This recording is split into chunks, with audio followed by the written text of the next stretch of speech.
So around 3 p.m. this afternoon, 3:06 to be exact, we got a report of a child actually having a seizure just down the street at 2929 Hapeville Road. It's a daycare facility.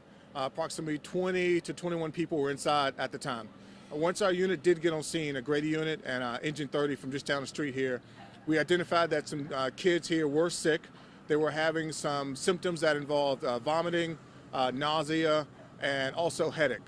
We identified the source of that to be carbon monoxide poisoning. Those are all symptoms of carbon monoxide poisoning, as we identified a few children who were suffering from those symptoms. Our units immediately evacuated everyone from the daycare, got them outside into fresh air, which helps with the symptoms of being in that facility. Once our Squad 4 got on scene to identify and get measurements of the CO2 levels in the school, we identified that they were actually very high for the children, very high for the adults. So we evacuated everyone out of the school and began to evaluate the children and the adults that were in the facility at the time.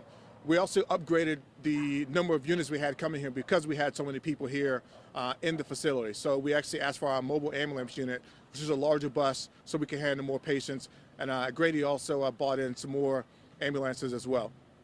We were on scene identifying the symptoms of those, checking out every person that was inside that building here on scene, and subsequently we ended up transporting 16 children and 3 adults to local area hospitals. We checked out a few people additional total, but those people chose to go to the hospital on their own, or they refused treatment from us here at the scene.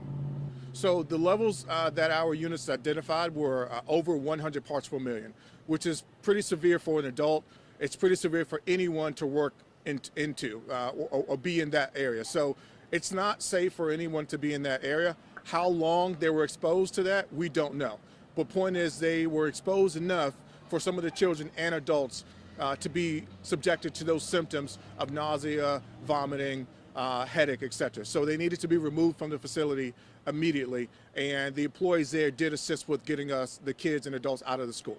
But we identified that the child was having a seizure, an active seizure, when we arrived on scene, and then we also identified about 6 or 7 other kids who were suffering some type of medical issues as well. And with that number of people all having similar symptoms, it's only a number of possibilities. And our guys know, because they're familiar with this type of carbon monoxide issues, what the situation was, and they immediately started to get those people out. Preliminary, we believe that it came from a furnace. Exactly why that furnace gave off that amount of CO2 and put that amount of CO2 into the building, it's still unknown. But normally it does not. Everyone has a furnace, but we're still trying to identify why that took place and how it ended up getting into the daycare.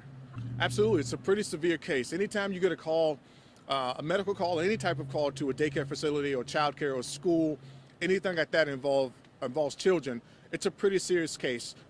Just because of the children and also the number of students and children that may be in that facility. So we have to identify, do we need additional help? And we have to ask for it immediately, which our guys did. So they know, hey, we're gonna need more help, assistance here, more ambulances, more engines, et cetera, et cetera. So we have to ramp this call up immediately to get the help that they need. Right now, we've identified 17 children and 4 adults that were in the facility total.